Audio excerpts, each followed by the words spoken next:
আজকে আমি আপনাদের তৈরি করে দেখাবো চাইনিজ প্ল্যাটার। ঘরে থাকা সামান্য কিছু উপকরণ দিয়ে আজকে আমি 3টা রেসিপি দেখাবো, যেমন ফ্রাইড রাইস, চিলি চিকেন এবং চাইনিজ ভেজিটেবল। তো প্রথমে আমি আজকে চিলি চিকেন রেসিপিটা দেখাবো।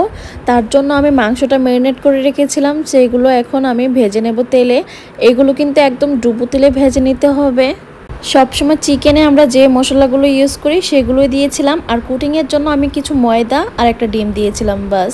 তো আমি এখানে সেম তেলে পেঁয়াজ দিয়ে দেব। আর হ্যাঁ, চুলার আঁচ কিন্তু একদমই বাড়িয়ে দিতে হবে, কারণ চাইনিজ রান্নাগুলো কিন্তু একদম চুলার আঁচ বাড়িয়ে করা হয়।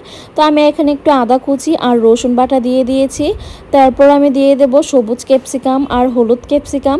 আর আমার কাছে লাল ক্যাপসিকাম ছিল না, তাই আমি সেটা দিতে পারি নাই। আর এখানে আমি একটা সস রেডি করেছিলাম। এখানে টমেটো সস, সয়া সস, গোলমরিচ, তারপর চিনি আর লবণ দিয়েছিলাম। তারপর আমি এখানে লাল ক্যাপসিকামের বদলে এখানে আমি দিয়েছি টমেটো। তারপর আমি এখানে কিছু পানি দিয়েছিলাম, সেই পানিটাকে ঘন করার জন্য কর্নফ্লাওয়ারের সাথে কিছু পানি মিক্স করে দিয়েছিলাম। তারপর আমি এখানে স্বাদমতো লবণ দিয়েছি। এই তো দেখেন আমার গ্রেভিটা কিন্তু খুব ঘন হয়ে গিয়েছে। এই পর্যায়ে আমি দিয়ে দেবো চিকেনগুলো দেওয়ার পর কিন্তু বেশি নাড়াচাড়া করার দরকার নেই, কিছু মিক্স করে নিলেই তারপর আমি নামিয়ে নেব এটা। এই তো দেখেন কত সুন্দর করে আমি এখন মিক্স করে নিলাম। আর হ্যাঁ, এখানে কিন্তু আমি 4-5টা কাঁচামরিচও দিয়েছিলাম। তো এখন আমি চাইনিজ ভেজিটেবলটা শেয়ার করবো আপনাদের সাথে। তার জন্য প্রথমে আমি তেলের মধ্যে দিয়েছি রসুন কুচি দেওয়া হয়ে গেলে এখানে দিয়ে দিলাম পেঁয়াজ। আর হ্যাঁ, এই রান্নাটাও কিন্তু একদম চুলার আঁচ বাড়িয়ে হবে। আমি আজকে চাইনিজ ভেজিটেবলের জন্য বরবটি, পেঁপে আর গাজর নিয়েছি।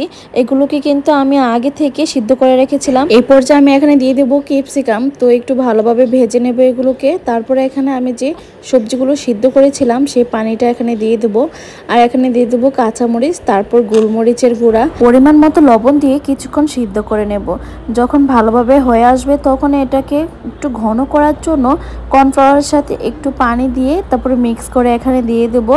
তো এই অল্প কিছুক্ষণ জাল করলেই কিন্তু এটা রেডি হয়ে যাবে। এখন আমি রান্না করব ফ্রাইড রাইস। তো প্রথমে আমি তেলের মধ্যে দিয়ে দিলাম গাজর, তারপরে এখানে দিয়ে দেব বরবটি। তো এগুলোকে একটু কিছুক্ষণ তেলের মধ্যে হালকা ভেজে নেব। খেয়াল রাখতে হবে এগুলোর কালার যাতে কোনোভাবেই নষ্ট না হয়ে যায়। তো এখন আমি দিয়ে দেব ক্যাপসিকামগুলো দিয়ে ভালোভাবে নাড়াচাড়া করে একটু ভেজে নেব। তারপরে এখানে দিয়ে দেব 2টা ডিম ভালোভাবে এগুলোকে স্ক্রাম্বল করে নেব। এরপর সবজিগুলোর সাথে মিক্স করে নেব। আগে থেকে আমি চিনি গুঁড়ার চাল 80% সিদ্ধ করে নিয়েছি। তো এখন আমি এই রাইসগুলো এখানে দিয়ে দেব। এই তো এখন আমি এক এক করে মশলা দিয়ে দেব। এখানে দিয়ে দিলাম প্রথমে গোলমরিচের গুঁড়া, তারপরে এখানে দিয়ে দিলাম সয়া সস, তারপর স্বাদমতো লবণ দিয়ে, আর এখানে আমি দিয়েছি মটর ভাজা। এগুলোকে একটু তেলে ভেজে নিয়েছি। এখন সবগুলোকে একসাথে মিক্স করে নেব ভালোভাবে। এই তো আমার তৈরি হয়ে গিয়েছে ফ্রাইড রাইস। আমার এই চাইনিজ প্ল্যাটারটা আপনাদের কাছে কেমন লেগেছে অবশ্যই কমেন্ট করে জানাবেন। আল্লাহ হাফেজ।